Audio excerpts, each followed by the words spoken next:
Hi, Megan. Thanks so much for making time to talk to us. Of course, happy to. First, would you just describe your musical journey to us, what you're doing now, and maybe how teaching fits into that? Sure. What I'm doing now is I'm getting my graduate artist certificate in opera performance at UNT, obviously. And I've gotten my master's here in performance as well. But before that, I actually was a music education major. I don't know if you knew that. So I did that whole thing. I went through student teaching, got certified. I'm actually in the middle of trying to get my certification transferred down to Texas from Illinois, but just for to have it. But I'm teaching right now, and I have been for a couple of years in public schools in the area. So at my biggest semester, I had 24 students. Don't recommend if you're a full-time student. And now I have 5. So, anywhere between there. Average probably 16, which is more manageable than 24. So I teach high schoolers mostly, a couple of middle schoolers. Yeah. Cool. So when you're giving a lesson to a high schooler, what do you focus on? What do you start with, Sure. When I start with them, I want to make sure that their breath control is pretty well, you want to be moving the air. And a lot of times they don't realize that it comes from the air. So I really focus on trying to get the inhale and the exhale to kind of coordinate so that the sound production can happen properly. That's one of the main things. And then with that, comes the legato, which is keeping the air moving through all of the vowels and all of the consonants. And my other big focus that kind of goes along with that as well is to keep all of the vowels in the same resonant spot so that they're not going E and then ooh, because that is a real thing that I deal with. So, you want all of the vowels to kind of sit in the same space, if that makes sense. No, that makes perfect sense. So do you work on that just on exercises? Do you give them repertoire? Do you talk about pedagogy with them? Sure. So a lot of times they have solo and ensemble pieces that they're working on. And if not, I give them a solo. The lessons are only, when I'm in person, they're only 25 minutes, maybe not even, 22 to 25 minutes, which is not very long at all. So between when they come into my room, my little practice room, and, catch me up on their entire week, because a lot of them are very talkative, there's not a whole lot of time. So I do spend a lot of time on exercises because I think they're very important. But other than that, we work on the rep. But I try to kind of work through it slowly and make the rep the exercise, if that makes sense. So make sure their mechanism is working and they, can slide through the entire range. And then I will take the rep and have them go through on, if they're just learning it solfege, then we move off of solfege pretty quickly. I try to move off pretty quickly. And then we do a neutral syllable kind of thing. And that's when I really focus on the air and the breath movement. And then of course words and diction, which is hard. But there's also, I learned not a lot of time for them to learn it. So if they don't practice between lessons, it's very, very difficult to get them prepared on time. Do you have any tricks to motivate them if you can tell that they're not practicing? I just do a lot of positive reinforcement, because it should never be a place that is stressful. I don't think that lessons at that age should be anything that is going to add to their load. Personally anyway, just because I want them to love singing, and if they love it, it will sound good, So I guess that's that's my biggest thing, is the positive reinforcement of like, oh my gosh, wow, it sounds like you practiced this week. See how much you can accomplish between like, last time and this time. Amazing. So speaking of the repertoire and that you're working on, how do you pick that repertoire? Do you get it from books or? Yes, so I really like, there's those folk song books that come in like, medium high and medium low. Those are a really good place to start with like a beginner, especially if you have maybe someone who's new to choir and is like a freshman, sophomore, or a middle schooler. And a lot of times the schools that I work for actually have these books available. So I can just, make copies from their copies, if that makes sense. Also, the 24 Italian songs and arias is a really good place to start if you want to start doing Italian. But before you do Italian, you should probably get them singing in English, something comfy. Although English, of course, is very difficult to sing in because of all the different vowel shapes and sounds, and like back to that whole like resonance thing, it's hard to kind of keep all that the same. So I try to get them onto Italian fairly quickly. But usually the choir teachers will have a stash of like rep books that you can kind of look through and find something that's appropriate for each person. That's assuming, of course, that you're teaching in a school. If you're not, then maybe try the library here at UNT. I don't know if they would have the folk song books. They do, actually. Oh, really? I've looked. Okay, well, there you go. The library. Yeah, cool.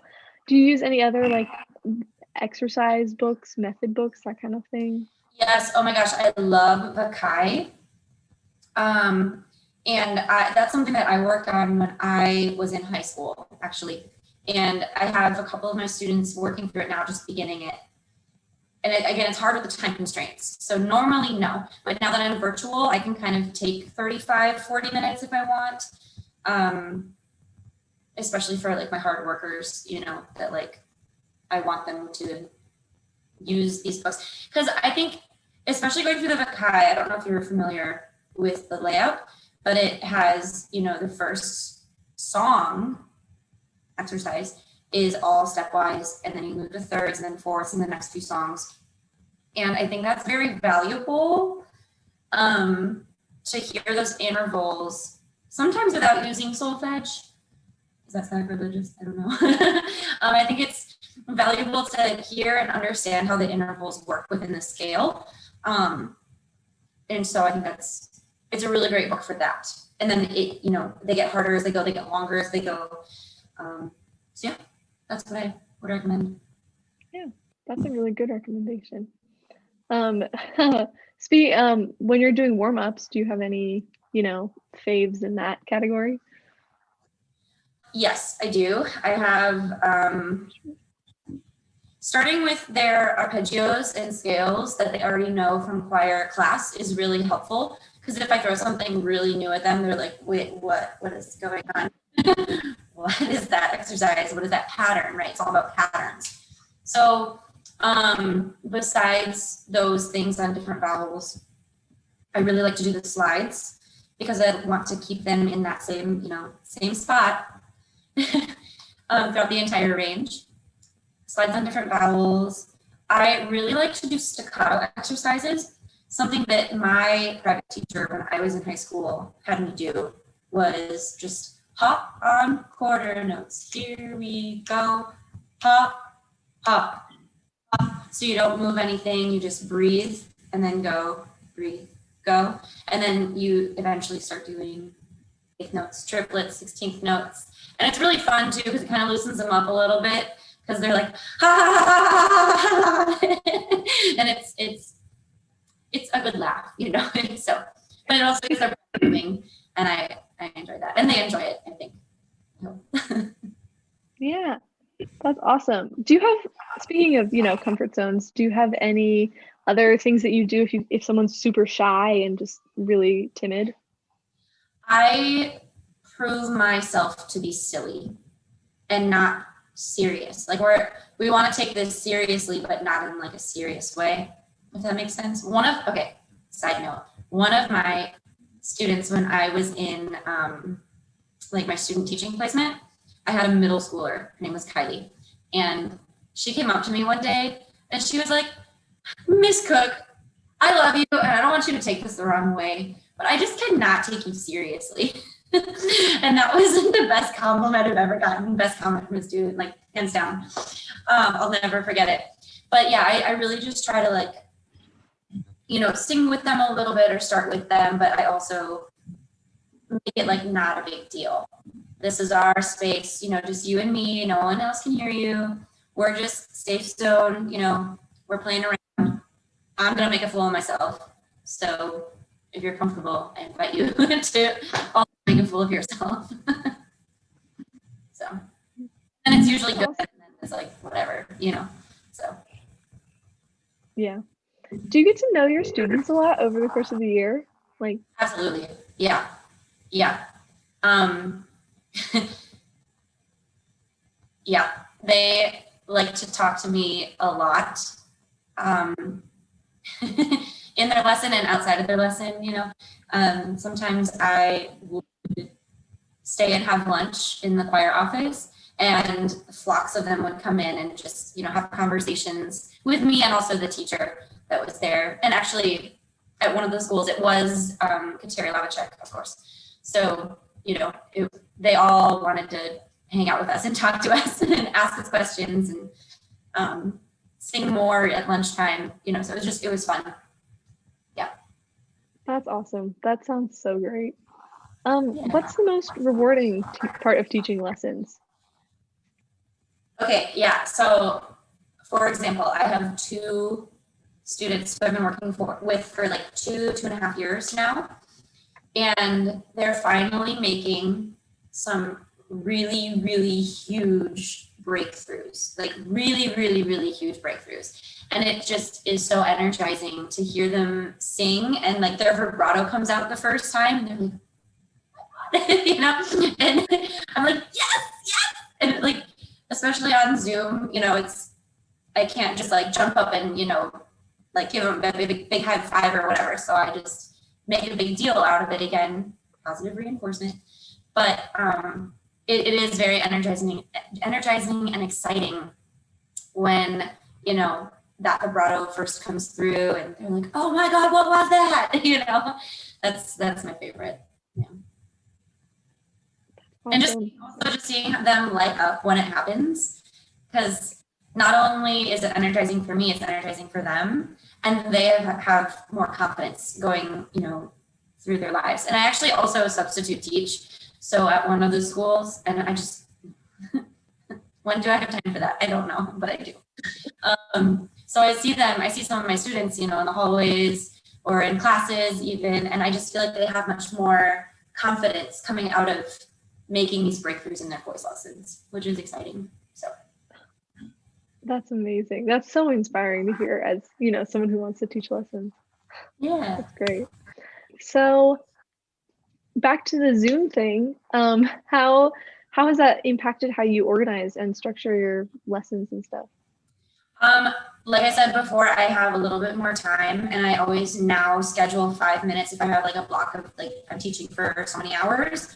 I schedule them like 6:35, 7:10, you know, so that I have a little bit of, it's kind of weird, but then I have a little bit of a cushion, and I feel like I have more time. I probably have been spending, like over the summer, especially when they didn't have a deadline of, oh, I need to learn this song in like 3 weeks, and you're like, you know, I definitely did a lot more exercises, and I think that has been what has been driving or has driven, I can't words, some of their breakthroughs, because you have more time to work on some of the technique that will get them to where they want to be. And then when they do learn a song, it'll go faster. So now that they have solo ensemble coming up, I try to spend still like maybe 10 minutes on exercises, and then the rest of the time on their piece. And it's been hard because I don't have, like, I can't play with them. Not that I'm great at piano anyway, but I can't play the piano with them. So they've had to be very reliant on their own ears. And so very small chunks at a time, very like one phrase at a time kind of thing. We'll go back and fix it. And I'm just hoping that their teachers will allow them to practice like singing it all the way through with accompaniment, at some point. Or I find like YouTube tracks and stuff, but we're not there yet. But yeah, I try to do 10 minutes of warm-ups, exercises, technique, and then 20 minutes on the repertoire. It's kind of how I structure it. Doesn't always, it's not exact, but yeah. Cool.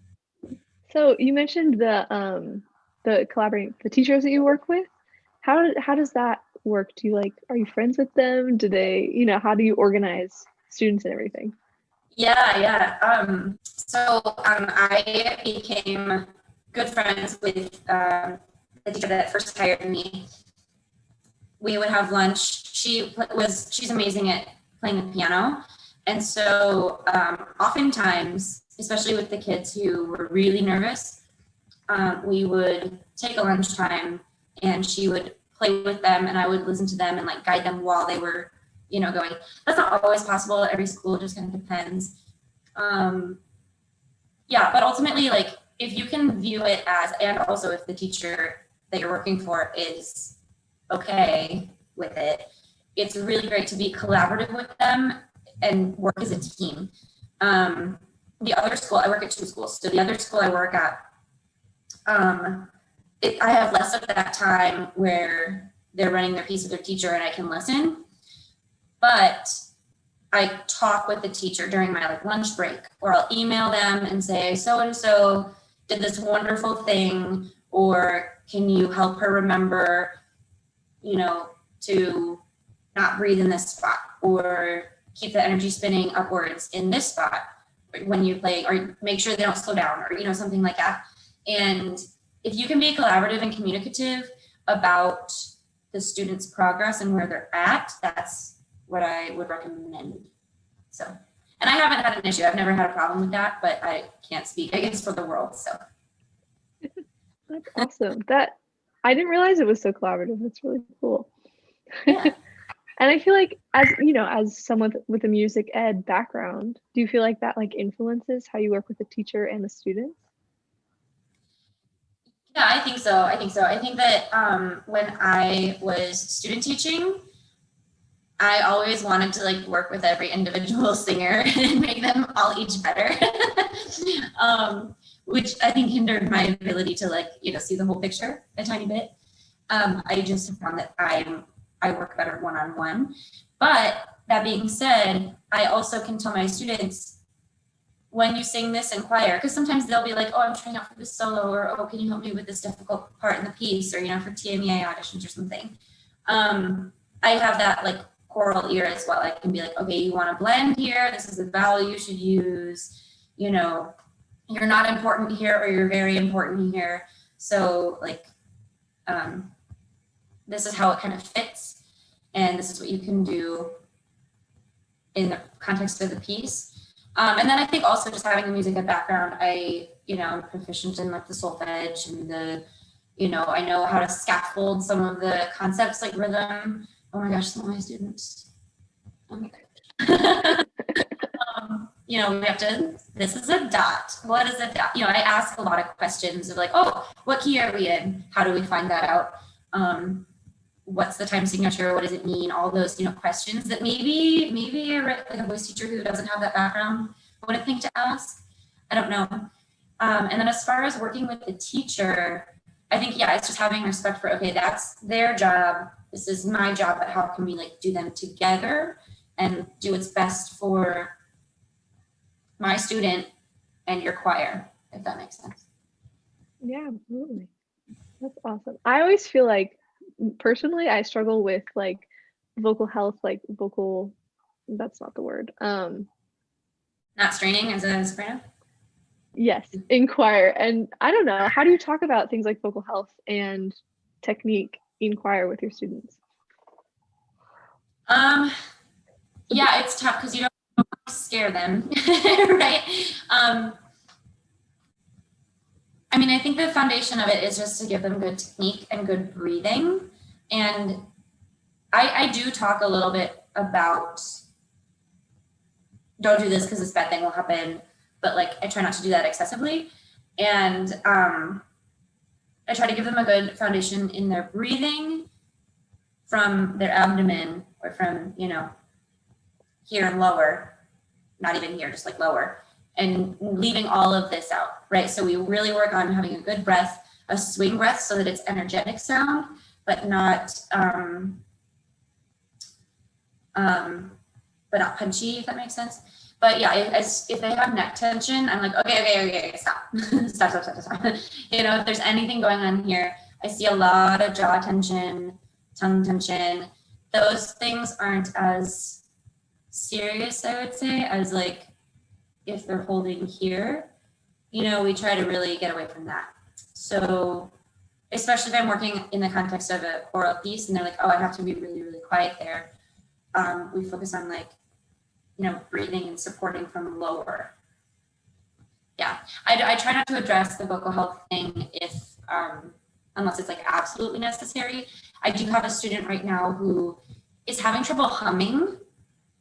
And it's not even like she can hum, but anytime there's an M sound in a word or in solfege, like me, she would sing do, re, mi, and like it's not smooth, you know, it's not legato because there's a lot of air escaping. And because I have had plenty of experience with vocal health issues, one of them being allergies. Allergies is a really big thing. And if their resonance is blocked, that's going to happen. So if their sinuses are all swollen, they won't be able to find that resonance easily or that hum easily. So I do talk about, you know, steaming, gargling, taking your allergy medicine, you know, those kinds of things, not eating cough drops. That's a big one. Yeah, I mean, you can have cough drops, but not like in excess, you know. Yeah, the teas they can drink, just the little tricks. Of course. So you come off super confident and amazing. As like a younger teacher, how do you, you know, not worry about that and not feel like you're getting an imposter syndrome, you know? Sure, just remember that you know more than they do. Plain and simple. You have gone through high school, you've taken your theory classes, you've taken your oral skills classes, and even maybe some functional piano. And you know more than they do. You have probably, you know, observed so many voice lessons that you yourself have taken. It's okay to take exercises that you worked on. Maybe think back to like your first lessons. What did you do? And start that with your students. I am constantly incorporating new things that I'm learning from my teacher and coaches, constantly incorporating that into lessons. If I learn a new thing, I'm like, oh, I'm going to take that and this student would really benefit from that, you know? So, I mean, it's just kind of like, you're not reinventing the wheel here. Use what has worked for you, what you understand so that you can communicate it to them. And don't be afraid to experiment with new things. And if it doesn't work out, then you just say, hey, I want to try this thing with you. I don't know if it'll work, but like, let's just give it a go. Why not? You know, and see what happens. And if it doesn't work, okay, try something else, you know? Yeah. So you're older than them, I assume.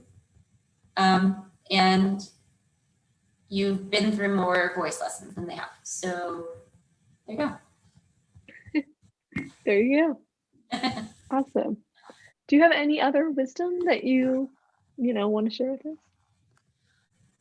I guess my biggest piece of advice is to just kind of be yourself as a teacher. Don't go in there trying to be like, I'm a teacher and I know everything. Because you know, it's okay to experiment and see what they, as a student, what feels good to them. You know, obviously you use your ears so that like if they're doing something wrong, you're like, wait, stop, no. But ultimately the goal should be to get them to be able to hear it. I don't want to say self-correct because that can, you know, get in the way too. but you want them to be able to feel and hear what is correct by how they are experiencing it. So if you can just have them experiment, show your goofy side, show them that, you know, you're an adult who likes to have fun, who likes to sing. I think that's the biggest thing, is just spreading the joy of singing, and like how important it can be to you and how important it can be to them, and how it can really help them through whatever. I mean, did you know that singing is the second biggest stress reliever? And it's only after exercise. So exercise is like the top stress relieving exercise, but singing is number 2. So that can really help people, you know, and it shouldn't be a stressful thing. I don't think it should be a stressful thing. It is, you know, but we don't want to start them off thinking that. So yeah, that would be my biggest advice. Awesome. Yeah, I think that's it. I think that's all I had. Thanks for taking the time. Yeah, of course. I hope it works out. Yeah. Awesome. Okay, great. Thanks. Bye.